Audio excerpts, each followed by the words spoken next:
Hello, and welcome. As the world outside grows quiet, and the busy thoughts of the day begin to settle, I invite you on a quiet journey. Not a journey of miles, but of years. Thousands of years. We are going to travel back, not with the clatter of chariots or the grand speeches of pharaohs, but with our ears.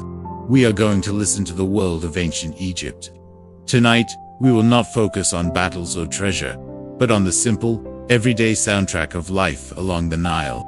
We will hear the water that gave life, the sounds of a home waking up, the quiet industry of an artisan, and the sacred songs in a temple. And then, we will experience the other side of that world. The deep, profound silence of the desert, the tombs, and the night. It is a story of contrast, between life and stillness, between sound and silence. A perfect story for a quiet night. So, find a comfortable position, let your breathing become slow and steady, and allow the modern world to fade away. Let us gently step into the warm, golden light of an Egyptian day, long, long ago. Imagine you are standing on a bank of soft, warm earth.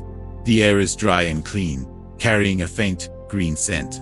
Before you, wide and calm and powerful, flows the Nile. This is not just a river. It is the heartbeat of Egypt.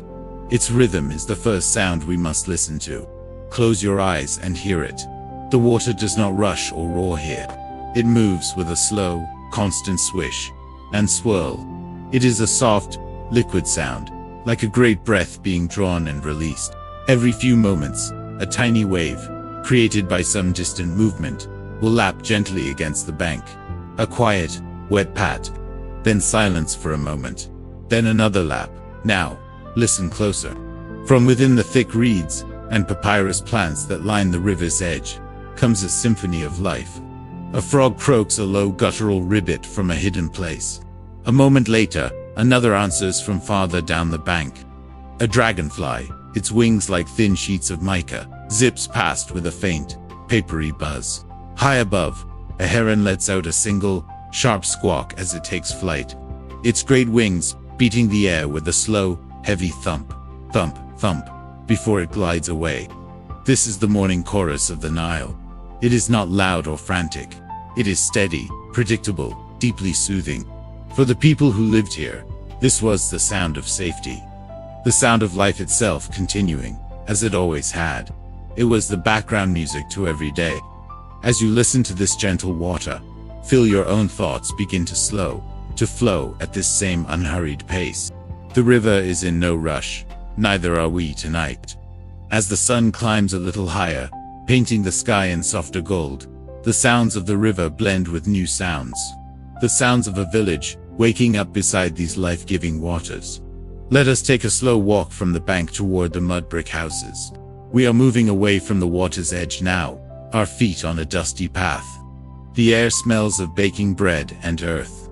The first human sounds reach us, not as shouts, but as the soft beginnings of a day. From inside a small house, we hear the gentle rhythmic scratch, scratch, scratch of a grinding stone. A woman is on her knees, grinding grain into flour between two stones. It is a hard work, but the sound it makes is a soft, sandy scrape.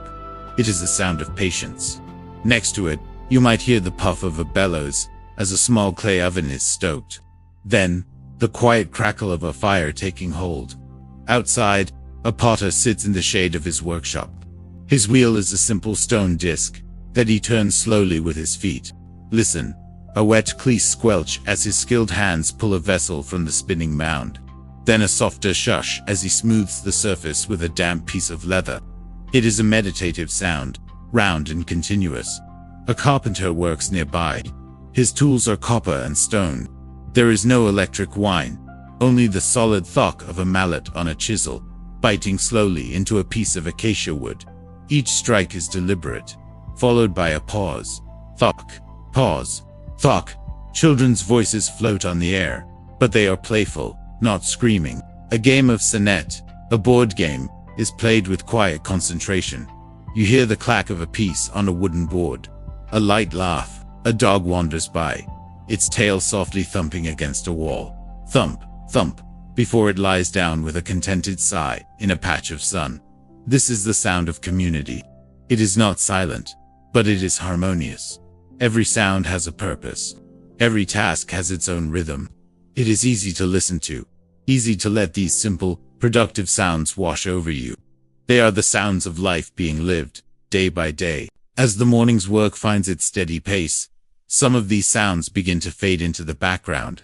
Our attention is drawn toward a different kind of space. A space of higher walls, of painted columns, of a deeper, more resonant quiet.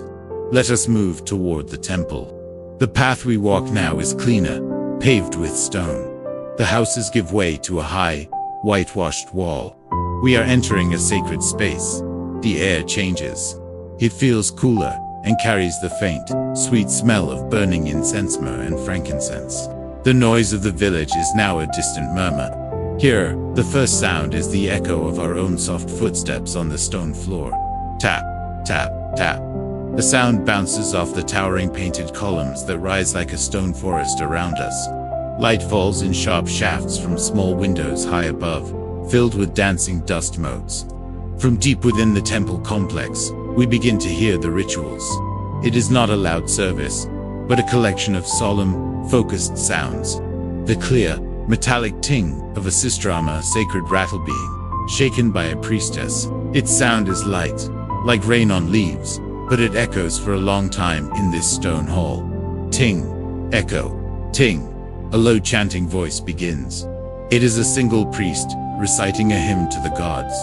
His voice is not sung, but almost spoken in a deep, melodic drone. The ancient Egyptian language flows, with its soft H sounds and gentle vowels.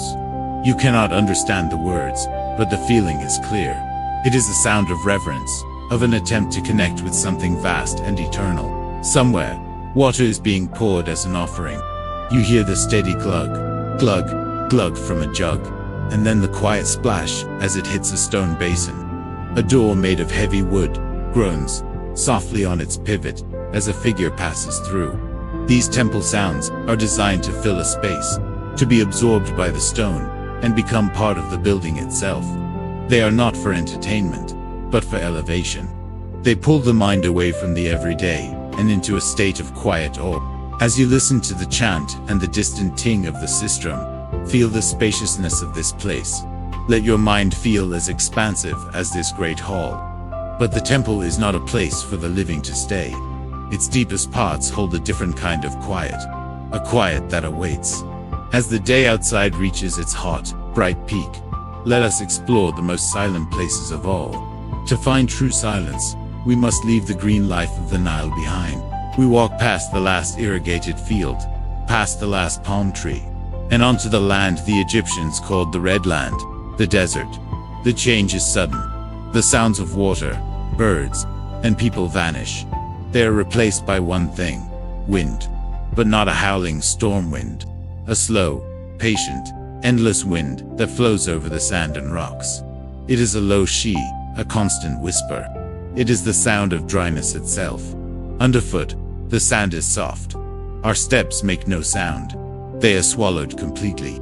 If you pick up a handful of this sand and let it trickle from your fingers, it makes the faintest, driest hiss, like a sigh. Here, there is no rustle of leaves, because there are no leaves, no buzz of insects. The sun beats down from a pale, huge sky, and the silence under it is a physical presence. It is a deep, ringing quiet that presses on your ears. In this silence, your own heartbeat becomes a sound.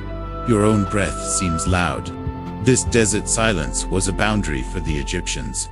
It was the end of life, and the beginning of the afterlife. It was in these silent, golden hills that they built the homes for eternity, the tombs. And within those tombs, they placed not chaos, but an ordered, perfect silence.